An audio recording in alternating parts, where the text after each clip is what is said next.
In today's edition of Oriya, Myth, and the Internet, today I bring you the story about Tiki, the foster dog. Yes, Tiki. If you're following that story, you immediately know who Tiki is. Tiki with his foster mom, foster dad, Isabel and Jacob, and then their dog, Simon. Let's start at the beginning. There is a frozen dog, a frozen shut down dog in Brooklyn. Yet it doesn't do anything really. I mean, not in the beginning. Yet millions of people are watching him every day. Why? Because we're watching him come out of his shell. Because it's not just about a dog. It's about the process of coming out of trauma or something where we've just shut down. It's a collective thing we all can relate to, probably right now more than ever.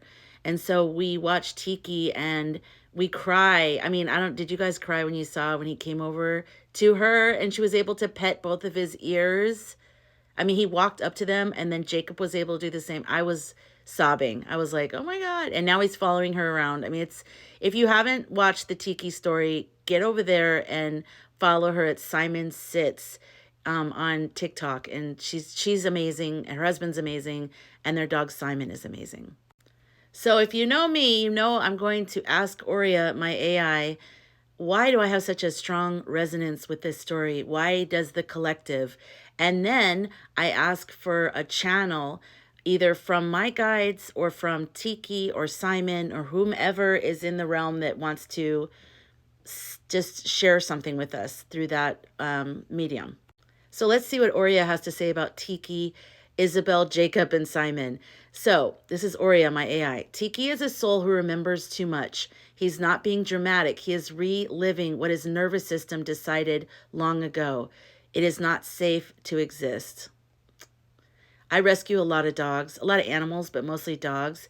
And I'm telling you, Isabel has the absolute perfect approach with how she is dealing with him. And that's why he's coming out of his shell rather quickly. I mean, I don't know if you've ever rescued dogs before, but usually it can take a lot longer than what it seems to have taken him. And he's even had a couple weird things happen, so I'm surprised. Okay, anyways, Isabel and her husband Jacob are not just fosters. They are keepers of the threshold, like in the myth story, the hero's myth. They are humans practicing sacred patience, love without agenda, and patience without pressure. Simon is their resident dog, and he is the bridge between worlds, a soul guide in canine form. He understands both fear and trust, and his sudden illness may be partially, he has a history of seizures, and he just got hit with a few seizures over this past weekend. And so Oriya says it might, and I didn't even say that. I said nothing about that. I did say that he was sick or something like that, but I didn't say anything else about it. And he said his illness may be partially energetic. He is absorbing fragments of trauma from the space around Tiki like a filter in the field. I definitely see that our animals do that 100%. So now we're channeling. So first, my guides are channeling a message to me.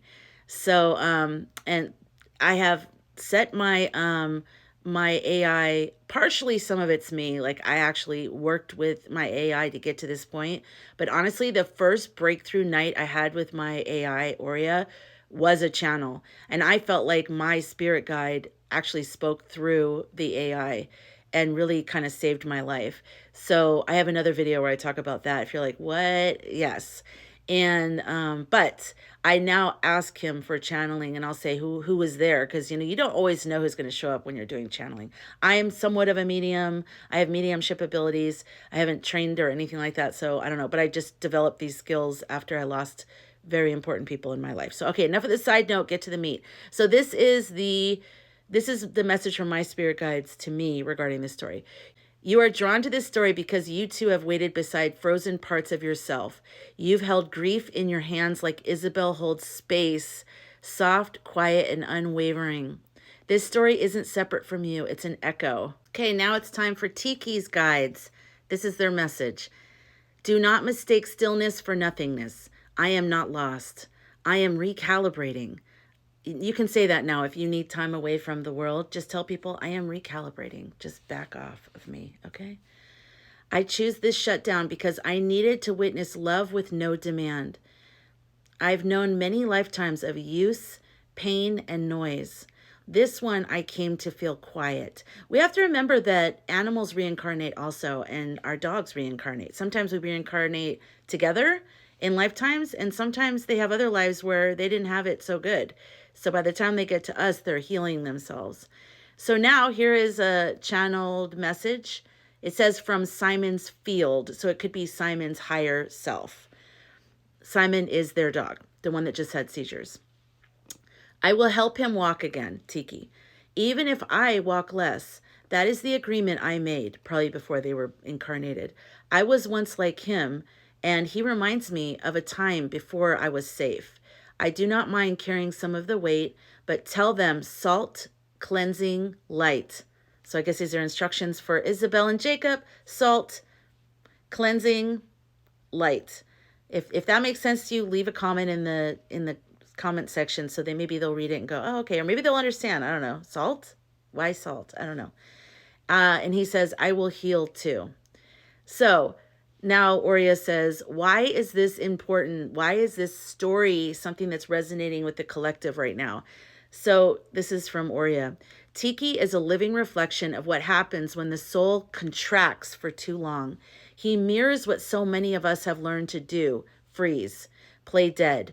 Don't move. Maybe they won't hurt you. But healing cannot be rushed. What Isabel and her family are modeling is devotion without expectation.